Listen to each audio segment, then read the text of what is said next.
वरासती property के ऊपर इस बजट में एक नया असूल ऐड किया गया है। अगर कोई ऐसी प्रॉपर्टी जो कि आपको वरासत की तरफ से ट्रांसफ़र हो रही है तो उसके ऊपर जो कैपिटल गेन है उस पर काफ़ी ज़्यादा बचत है। कुछ केसेस में तो 100% की भी सेविंग है, मतलब 100% तक भी बचत है। ये क्या नई चीज़ ऐड की गई है, इससे पहले क्या था, पहले क्यों टैक्स ज़्यादा देना पड़ता था, आज के इस लेक्चर में इस कॉन्सेप्ट को स्टडी करते हैं। आप देखें प्रैक्टिकल अर्निंग हाउस में हूँ, फहीम है।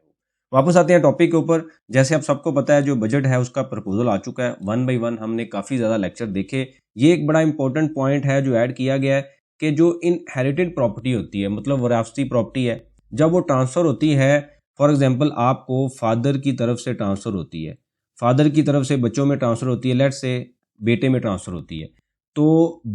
बाप ने जो प्रॉपर्टी है वो फॉर एग्जांपल 20 साल पहले परचेज़ की है, 30 साल पहले परचेज़ की है। उस टाइम पे जो प्रॉपर्टी की वैल्यू है, रजिस्ट्री वैल्यू है, उसकी हम एग्जांपल लेते हैं कि उस टाइम पे थी 1 मिलियन, मतलब 2000 में चीज़ एक परचेज़ की गई, 2001-2 में उस टाइम पे 10 लाख की एक प्रॉपर्टी परचेज़ की गई। और आज की डेट में जब बेटे को ट्रांसफ़र होती है 2026 में, तो उसकी वैल्यू है फॉर एग्जांपल 1 करोड़, यानी कि 10 मिलियन,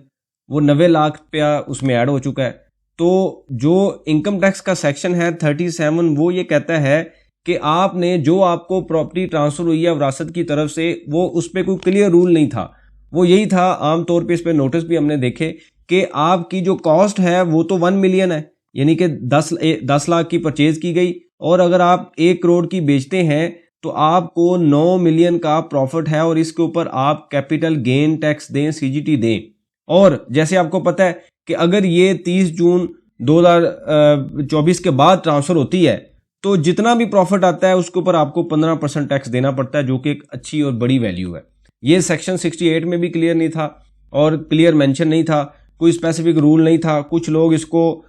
आज की मौजूदा मार्केट वैल्यू लेते थे और उसमें से पुरानी कॉस्ट माइनस करते थे, जो गेन आता है वो पे कर दिया जाता था। कुछ लोग जो है इस तरीके से इसकी कैलकुलेशन करते थे। अब क्या हुआ है, यानी कि पहले तो कोई स्पेसिफिक रूल नहीं था, अब ये हुआ है कि फेयर मार्केट वैल्यू ली जाएगी।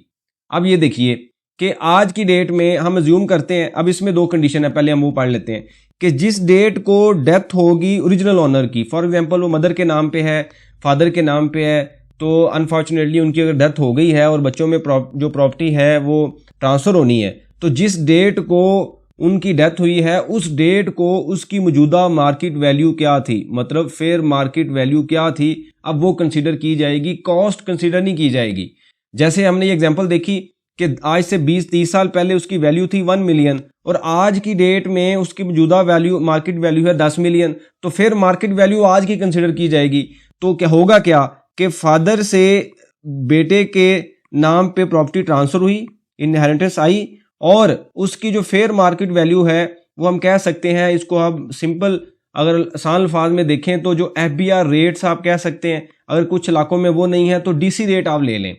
और ये हम इसको आप कंसिडर कर लें, फेयर मार्केट वैल्यू ये है। और ये आज की डेट में इसकी वैल्यू है, जैसे अभी हमने देखा कि आज की डेट में इसकी वैल्यू है 10 मिलियन, और कुछ टाइम के बाद बेटा जो है इस प्रॉपर्टी को सेल कर देता है 12 मिलियन पे, यानी कि कुछ 2-3 सालों के बाद वो आपको कहता है ये मैंने सेल करनी है, तो 12 मिलियन की वो प्रॉपर्टी सेल करेगा, तो उसके लिए कॉस्ट कितनी हो जाएगी, 10 मिलियन, यानी कि जिस डेट को डेथ हुई फादर या मदर की उस डेट को जो वैल्यू थी वो 10 मिलियन थी, तो अब जो प्रॉफिट आएगा वो आएगा 2 मिलियन, और अब जो टैक्स देगा बेटा वो कितनी अमाउंट पे देगा, 2 मिलियन के ऊपर, सीजीटी के ऊपर। मतलब ये है कि आज से 20-25 साल पहले जो प्रॉपर्टी परचेज की गई थी उसकी वैल्यू आपने नहीं लेनी, आपने मौजूदा आज की वैल्यू लेनी है। उसके बाद अगर आप सेल करते हैं तो उस वैल्यू के ऊपर बाद में कोई प्रॉफिट आता है तो फिर आपने टैक्स देना है। अब दूसरी एग्जांपल इसकी ये है कि अगर आपने बेटे के नाम पे ट्रांसफ़र हुई, सेम टाइम पे अगर वो सेल कर रहा है तो उसकी मौजूदा फेयर मार्केट वैल्यू भी सेम होगी और जो उसकी सेलिंग प्राइस है वो भी सेम होगी, तो उसको गेन टैक्स भी नहीं देना पड़ेगा। तो ये बड़ा एक टेक्निकल कॉन्सेप्ट है और इसमें अच्छी खासी, जैसे हमने देखा कि पहले 90 लाख के ऊपर जो है वो 15% देना पड़ना था, तो अब अगर वो बाद में कुछ टाइम के बाद बेचता है तो मौजूदा मार्केट वैल्यू से जिस डेट पे वो सेल करेगा उसका जो प्रॉफिट है वो हमने अज्यूम किया कि वो 2 मिलियन था, तो अब उसके ऊपर 2 मिलियन के ऊपर टैक्स देना पड़ेगा। तो ये अच्छी खासी सेविंग है और ये पहले चीज़ क्लियर नहीं थी, कोई इसमें लॉ क्लियर नहीं था, कुछ लोग इसको कॉस्ट लेते हैं, कुछ कैपिटल गेन लेते थे और बाद में नोटिस भी आते हैं, केस भी हमने देखे। ये एक दो जगह पे सेटल भी हुई चीज़, लेकिन आखिरकार जो FBI ने इसको बजट के अंदर ऐड कर दिया और लॉ का पार्ट बना दिया। ये काफ़ी ज़्यादा मसले इससे हल हो जाएंगे। इसके बाद एक और हम लेक्चर देखेंगे प्रॉपर्टी का, फिर उसके बाद हम स्टॉक के ऊपर आएंगे। इस तरीके से 1 बाय 1 जितने भी जो बजट के अंदर प्रपोजल आए हैं इंपॉर्टेंट हैं, जहाँ पे टैक्स की सेविंग हो सकती है, प्लानिंग हो सकती है, उसको हम डिस्कस करेंगे। बहुत शुक्रिया, जज़ाकल्लाह।